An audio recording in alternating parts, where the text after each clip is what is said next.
کی کسی بات پر یقین نہیں کریں گے۔ ملٹری کورٹس کے ذریعے سیاسی ورکرز کو سزائیں دینے سے بہتر ہے کہ ملک میں لگے مارشل لا کا باقاعدہ طور پر اعلان کر دیا جائے۔ 9 مئی کے ذمہ دار وہ ہیں جنہوں نے CCTV فوٹیجز چوری کی، جنہوں نے لوگوں پر گولیاں چلائی، وہی جج اور جوری اور جلاد بنے سزائیں بھی آپ کو سنا رہے ہیں۔ یہ جمہوریت نہیں، جنگل کا قانون ہے۔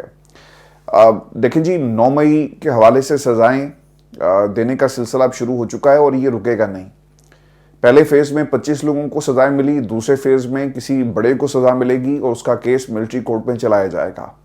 اور اگر آپ پاکستان تحریک انصاف کے اندر سے لوگوں سے بات کریں تو وہ بھی آپ کو یہ بتاتے ہوئے نظر آئیں گے کہ شاید عمران خان کا، شاہ محمود قریشی کا اور باقی لوگوں کا کیس ملٹری کورٹ کے اندر چلا جائے۔ ایک امید تھی کہ کوئی روک سکتا اس پورے اقدام کو، وہ تھی سپریم کورٹ آف پاکستان، مگر اسے بھی انہوں نے خرید لیا، اس کے اوپر قبضہ کر لیا، اور اب یہ آپ کو ان کی ہی ایک طرح سے جو برانچ ہے وہ نظر آئے گی، جہاں سے انہی کے قبیلے سے تعلق رکھنے والے لوگوں کے حق میں فیصلے آئیں گے۔ خان صاحب یہ کہتے ہیں کہ مجھے معلوم ہے کہ القادری ٹرسٹ یونیورسٹی کے کیس کا فیصلہ کیا آنا ہے، یہاں سارے فیصلے پہلے سے لکھ کر آتے ہیں۔ میرے خلاف اڈیالہ جیل میں 3 فیصلے سنائے گئے، تینوں فیصلے اعلیٰ عدالتوں میں ختم ہو گئے کیونکہ سارے کیسز جھوٹے تھے، جھوٹ کا پلندہ تھا، نہ دلیل تھی نہ وکیل تھا جو یہ ثابت کر سکتا کہ عمران خان ان تمام کیسز کے اندر گناہگار ہے۔ حکومت کی غیر سنجیدگی سے میرا نہیں بلکہ ملک کا نقصان ہو رہا ہے۔ میں آپ کو مسلسل یہ بات کافی مہینوں سے بات کہہ رہا ہوں کہ جس دن سے انہوں نے عمران خان کو گرفتار کیا نا اور جیل میں ڈال دیا، یہ لوگ سمجھتے تھے کہ شاید ہماری اس کے اندر جیت ہے۔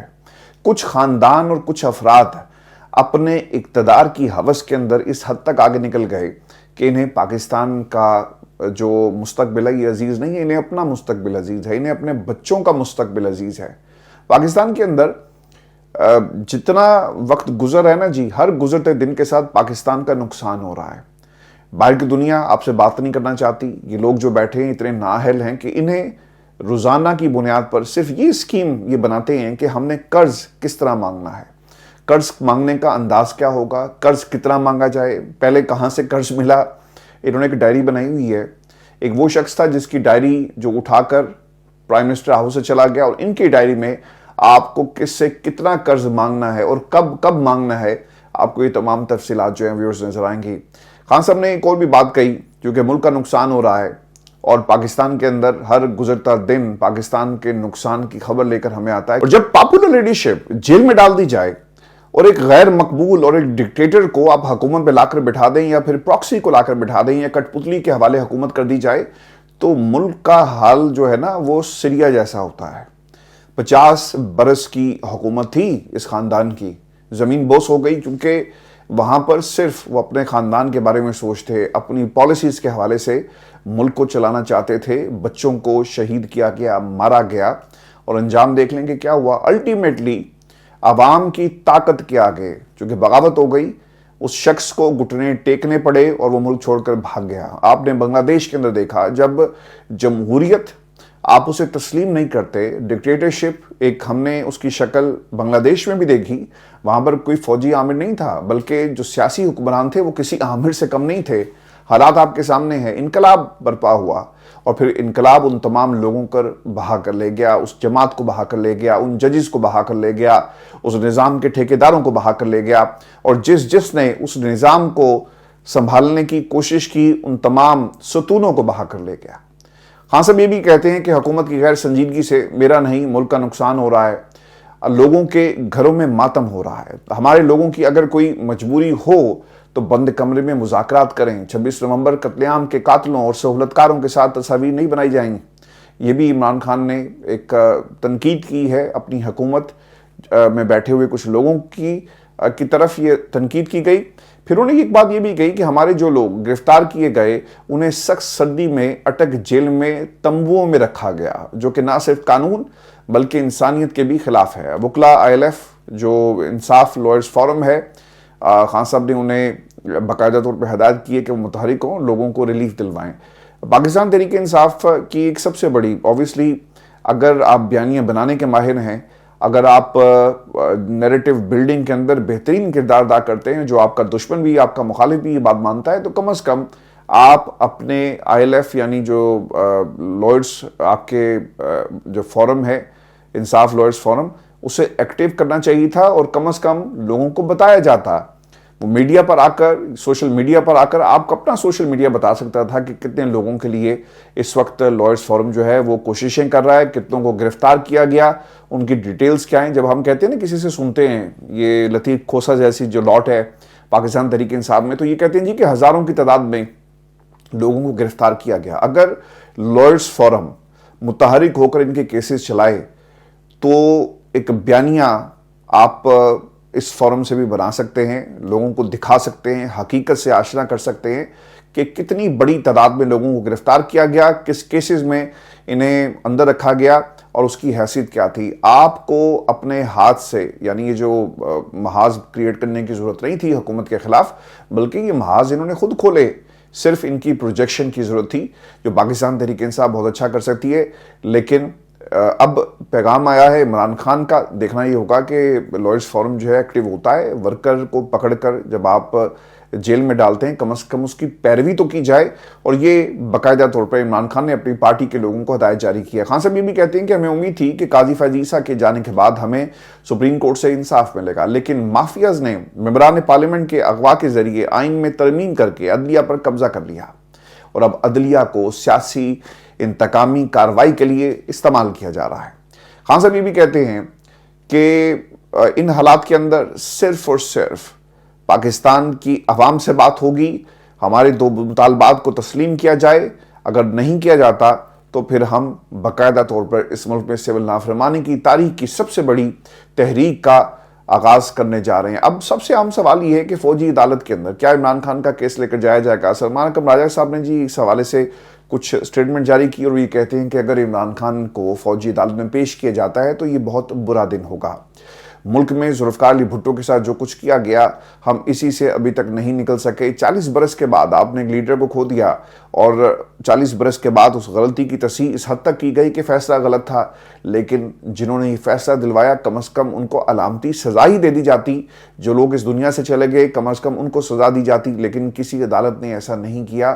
اور کیا ان لوگوں کو سزائیں دینے سے کیا وہ 40 سال واپس آ سکیں گے؟ جو جمہوریت کے اوپر شب خون مارا گیا, وہ جیسی بھی جمہوریت تھی, اچھی تھی بری تھی, عوام اس وقت ذوالفقار علی بھٹو کے ساتھ کھڑی تھی. لیکن آپ نے اس ملک کے 40 برس ضائع کر کے ایسے لوگوں کو اقتدار ان کے حوالے کیا جنہوں نے پاکستان کو اس نہج پر لا کر کھڑا کر دیا کہ ہم نے ریکارڈ قائم کیے. ہم نے اپنی ترقی میں ریکارڈ قائم نہیں کیے, ہم ایشیا کے ٹائیگر نہیں بن سکے, ہم وہ ٹائیگر بنے جو صرف اور صرف قرض پر چلتا ہے. دنیا میں سب سے زیادہ قرض جو ہے آئی ایم ایف سے لینے والے ملکوں میں پاکستان کا 3را نمبر ہے, اور یہی ہمارا کریڈٹ ہے, اور یہی پاکستان کی اس حکومت کی خاصیت ہے. اور اس سے پہلے جتنے بھی حکومتیں آئیں کہ انہوں نے ہمیں اپنے پاؤں پر کھڑا نہیں کیا, بلکہ ہم بیساکھیوں کے سہارے, قرض کے سہارے کھڑے ہوئے. یہی ان حکومتوں کی خصوصیت ہے اور یہی ان کی وراثت ہے. ایک اور جو چیز سلمان اکرم راجہ صاحب نے کہی ہے کہ میری مقتدرہ سے اپیل ہے کہ ایسا مت کریں. اس ملک میں بسنے والے شہریوں کو ریوڑ نہ سمجھا جائے. فوجی عدالتوں سے ہمارے لوگوں کو سزاؤں کے باوجود ہم بات چیت کے لیے تیار ہیں. عمران خان نے مذاکرات کی جو ڈیڈ لائن دی ہے اسے وہ بڑھا بھی سکتے ہیں. ہم ملک کی خاطر بات چیت کرنا چاہتے ہیں. ابھی تک حکومت کی جانب سے کوئی رابطہ نہیں کیا گیا. لطیف کھوسہ نے جی اس قسم کی گفتگو کی ہے, گو کہ میں نے اتنا ریلیونٹ نہیں سمجھتا پاکستان تحریک انصاف کی سیاست کے اندر, لیکن جو باتیں کر رہے ہیں وہ میں آپ کے سامنے رکھ دیتا ہوں کہ فوجی عدالت نے 25 افراد کے مقدمات کے جو فیصلے سنائے وہ غیر آئینی اور غیر قانونی ہیں. فوجی عدالتیں صرف اپنے ملازمین کے ڈسپلن پر کارروائی کر سکتی ہے. اگر کوئی سویلین فوجی تنصیب پر حملہ کرے تو فوجی جج اس کا کیس کیسے سن سکتا ہے؟ یہ بات جسٹس نصرت ہلالی صاحبہ بھی کر چکی ہیں, اور اس کے علاوہ جمال مندوخیل نے بھی یہ سوال کیا جو لطیف کھوسہ صاحب یہ جو بات کر رہے ہیں. 26ویں آئینی ترمیم کے ذریعے عدلیہ کو تابع کرنے کی کوشش کی گئی. اب ضروری ہے کہ عدالت عظمیٰ کا فل بینچ متنازع ترمیم کا فیصلہ کرے. سر یہ فیصلہ تو ہو گیا تھا جس دن آپ کو اس کمیشن کے اندر بیٹھنا چاہیے تھا جہاں پر پاکستان تحریک انصاف کے ساتھ پیپلز پارٹی یہ سمجھتی تھی کہ ہم جسٹس منصور کو چیف جسٹس بنانا چاہتے تھے، لیکن آپ نہیں آئے اور دیکھیں آپ نے ایک موقع جو گنوا دیا۔ اب آئی ڈونٹ نو یہ ان کی سازش تھی یا ان کی چال تھی یا for the sake of statement انہوں نے ایک اسٹیٹمنٹ جاری کر دی، لیکن پاکستان تحریک انصاف کو چاہیے تھا کہ وہ پیپلز پارٹی کو منا کر جسٹس منصور کو چیف جسٹس آف پاکستان کے عہدے پر بٹھاتی تو حالات اس وقت مختلف ہوتے، لیکن آپ نے جان بوجھ کر یہ غلطی کی۔ جب ہم یہ چیزیں دیکھتے ہیں نا تو عام جو سوال عام آدمی کے ذہن میں جو پہلا سوال ابھرتا ہے کہ یہ سارے رانگ نمبرز ہیں۔ پاکستان کے اندر نا اس سے ایک ہی بحث ہو رہی ہے، سارا دن پاکستان تحریک انصاف کے لوگوں پر تنقید ہوتی ہے، لوگ فلٹر لگا کر یہ چیک کر رہے ہیں کہ کون رائٹ نمبر ہے کون رانگ نمبر ہے۔ آپ لطیف کھوسہ کے بارے میں ایک لمحے کے لیے سوچ کر دیکھیں تو پتہ آپ کو یہ چلے گا کہ رانگ نمبر ہے۔ شیر افضل مروت آپ کو پوری تحریک کے اندر کہیں نظر نہیں آئے، جو 26 نومبر میں جو کچھ ہوا وہ کہاں تھے اور کس کو لیڈ کر رہے تھے؟ ان کا بھائی آیا، اس سے پہلے ان کی سٹیٹمنٹس ہیں کہ اگر مجھے ڈیوٹی دی جائے گی تو میں حاضر ہوں، نہیں تو آپ دیکھ لیں پاکستان کے اندر بہت سارے لوگ ان کو بھی رانگ نمبر سمجھتے ہیں۔ اور پھر بیرسٹر گوہر، پھر اس کے علاوہ پاکستان تحریک انصاف کی ساری قیادت کہاں پر سٹینڈ کرتی ہے؟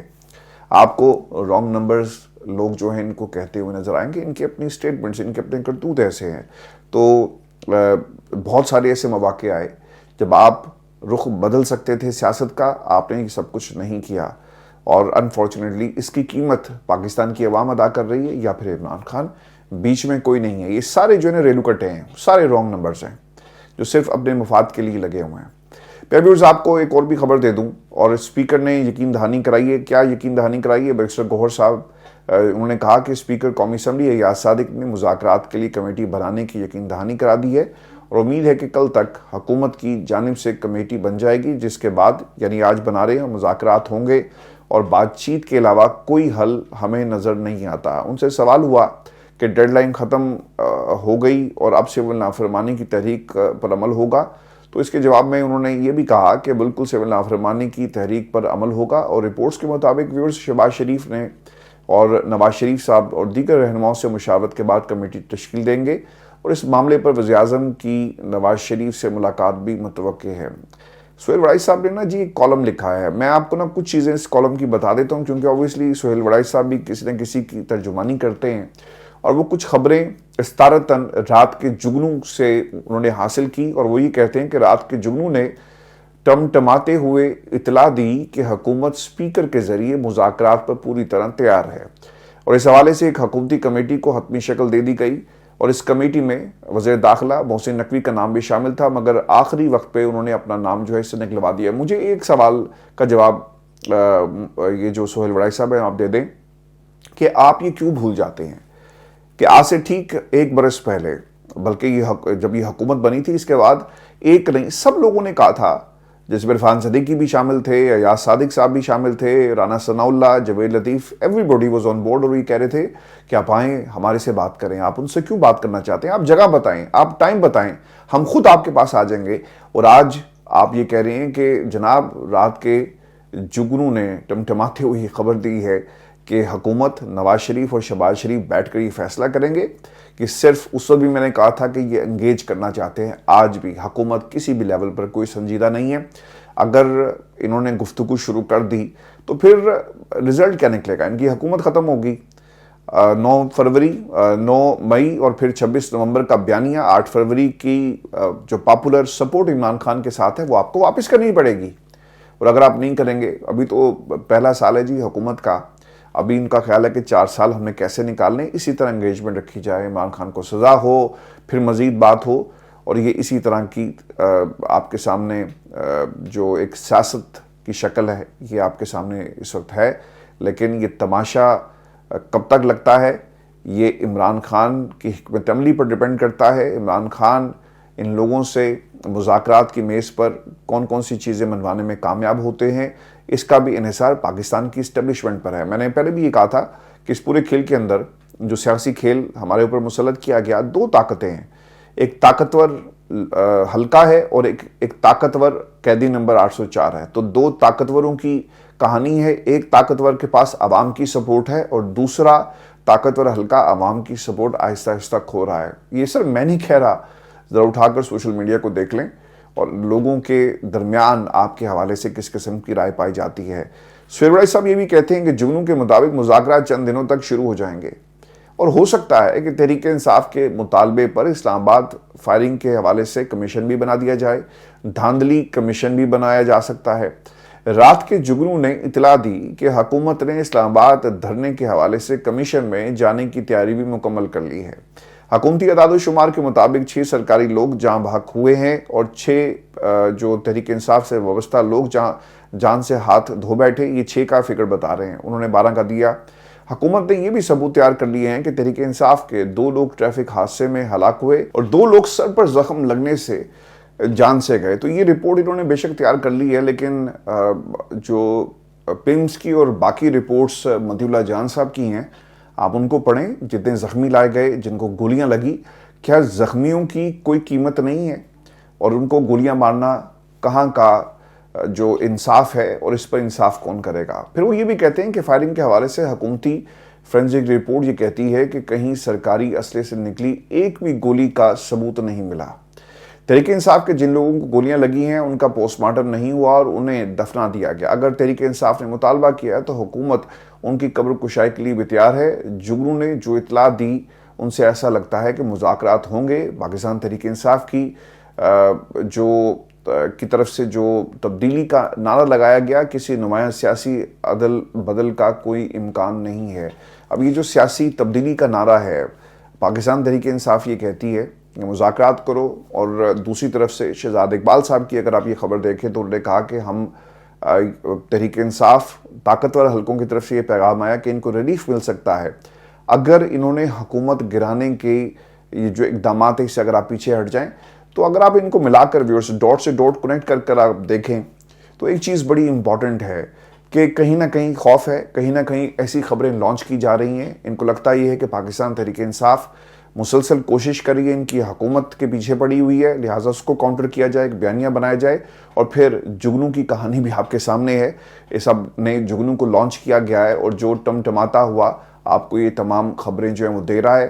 کمیٹی بن جائے گی تاکہ ایک تسلی ہو، اور یہ ویسا صحیح ایک پیغام ہے جس طرح کی رانا ثناء اللہ صاحب بات کرتے ہیں، جاوید لطیف یا عرفان صدیقی یا باقی لوگ بات کرتے ہیں کہ کمیٹی بنا دیں گے، آپ آئیں بیٹھیں، لیکن دوسری طرف وقت جو ہے وہ ہوا چاہتا ہے سول نافرمانی کا، اور عمران خان اب پیچھے ہٹنے والے نہیں ہیں۔ میں ویورز آپ کو نئی خبر یہ بھی دے دوں، اور یہ پاکستان تحریک انصاف نے فواد چودھری کے حوالے سے لا تعلقی کا باقاعدہ طور پر اعلان کیا۔ بیرسٹر گوہر کا اس حوالے سے کہنا تھا کہ عمران خان نے فواد چودھری سے اعلانیہ لا تعلقی کا اظہار کیا اور اس کی ہدایت بھی کی ہے، اور واضح کرتے ہیں کہ فواد چودھری کا پاکستان تحریک انصاف سے کوئی تعلق نہیں ہے۔ Fawad Chaudhry P T I کی ایما پر بیانیہ بنانے یا موقع پیش کرنے کے مجاز نہیں ہے۔ اڈیالہ جیل میں بانی سے آج وکلا کی ملاقات ہوئی۔ ملک کی سیاسی صورتحال، پارٹی امور اور آئندہ کے لائے عمل پر تبادلہ خیال کیا گیا۔ بانی نے جماعتی سرگرمیوں اور لائے عمل سے متعلق خصوصی احکامات دیے، اور پھر دوسری طرف سے فواد چودھری صاحب نے اس کا جواب دیا، ایک ٹویٹ کی اور انہوں نے کہا کہ آئی بی کا ایک جو سابق انفارمر ہے جس نے حال ہی میں پاکستان تحریک انصاف میں بطور ایجنٹ شمولیت اختیار کی، نے کہا کہ عمران خان نے کہا کہ پی ٹی آئی سے میرا کوئی تعلق نہیں، مجھے عمران خان کا پیغام ملا ہے کہ ان جیسے لوگوں کے منہ نہیں لگنا اور ان کا کوئی جواب نہیں دینا۔ یہ لوگ عمران خان کو جیل میں رکھ کر پارٹی کو کمزور کر رہے ہیں اور فوج کی شہادتوں کا مذاق اڑا کر عمران خان کی جیل لمبی کروا رہے ہیں، اور ہماری ہمدردیاں عمران خان کے ساتھ ہیں اور رہیں گی۔ اس ملک کو توڑنے کی سازشوں کو ناکام بنانا ہے اور سیاسی تقسیم کم کرنی ہے، ورنہ یہ سازشی اپنے 2 کلو گوشت کے لیے پورا ملک اور عمران خان کی سیاست کو تباہ کر دیں گے۔ اب خان صاحب کی سیاست تو سر کبھی تباہ نہیں ہوگی، چاہے وہ فواد چودھری صاحب ہوں یا شعیب شاہین صاحب ہوں، کوئی انفارمر ہو آئی بی کا، آئی ایس آئی کا، خان صاحب کی سیاست کبھی تباہ نہیں ہو سکتی۔ جس کے ساتھ عوام کھڑی ہو نا، اور بغیر کسی مفاد کی اور بغیر کسی غرض کے کھڑی ہو، اسے کوئی کیسے ہرا سکتا ہے؟ فواد چودھری صاحب نے تحریک انصاف کے رہنما غالباً شعیب شاہین صاحب کی بات کی ہے، اور انہیں شاید انفارمر کہہ کر پکارا ہے، کیونکہ شعیب شاہین نے پی ٹی آئی کے حوالے سے ایک سٹیٹمنٹ جاری کی تھی کہ اندر ایک بات ہوتی ہے اور یہ باہر آ کر، یعنی 1 منٹ ملاقات ہوتی ہے اور باہر آ کر یہ کہتے ہیں کہ جناب میری کئی گھنٹے ملاقات ہوئی، ان کا پاکستان تحریک انصاف سے کوئی تعلق نہیں ہے۔ پھر فواد چودھری صاحب ایک شو میں تھے اور انہوں نے کہا کہ پی ٹی آئی کی موجودہ قیادت کمپرومائزڈ ہے۔ سلمان اکرم راجہ کا پی ٹی آئی سے کیا تعلق ہے؟ شعیب شاہین، لطیف کھوسا، ان کا پی ٹی آئی سے کیا تعلق ہے. تو کچھ باتیں فواد چودھری صاحب ٹھیک کرتے ہیں، لیکن مسئلہ یہاں پر یہ ہے کہ فواد چودھری کی اب شاید ایکسیپٹنس نہیں ہے پاکستان تحریک انصاف میں. وہ لوگ جو الیکشن کے سے پہلے تحریک انصاف کے ساتھ کھڑے تھے، حالات ان کے لیے بھی مشکل تھے لیکن انہوں نے الیکشن لڑا، پاکستان تحریک انصاف کو نہیں چھوڑا. آپ جا کر ترین صاحب کے گھر میں آپ کی تصویریں موجود ہیں، اس کے ساتھ علیم خان کے ساتھ آپ کی تصویریں موجود ہیں. پل کانٹیننٹل میں آپ منہ چھپا کر بیٹھے ہوئے تھے اور آپ کو لگ ہی رہا تھا کہ یار یہ ہم کیا کر رہے ہیں. اور پھر آپ نے پوری دنیا نے دیکھا کہ اس جماعت کا کیا نشر ہوا. مجھے تو یقین کریں اب میں خود نام یاد کرنے کی کوشش کر رہا ہوں کہ وہ جماعت کون سی ہے علیم خان کی، مجھے تو اس کا نام بھی یاد نہیں ہے. تو لوگوں کو ان کی سیاست کیسے یاد رہ سکتی ہے؟ ضرور نام بتائیے گا جی، میں تو بھول گیا ہوں. واقعی میرے ذہن سے وہ نام نکل گیا ہے کہ اس جماعت کا نام کیا تھا جس پلیٹ فارم پر ترین صاحب نے تمام پیپلز پی ٹی آئی کے لوگوں کو اکٹھا کیا. اس کا جماعت کا نام ضرور ہمیں کمنٹ سیکشن میں بتائیے گا، اور ضرور بتائیں کہ فواد چودھری صاحب جو باتیں کر رہے ہیں وہ کون سی ٹھیک ہیں کون سی غلط ہیں. اور تحریک انصاف کی ایک رانگ نمبرز کی ایک لسٹ تیار کرتے ہیں جی. تو آپ کے نزدیک تحریک انصاف میں کون کون رانگ نمبر ہے، اس حوالے سے ضرور اپنی رائے کا اظہار کیجیے گا. اجازت دیجیے، اللہ نے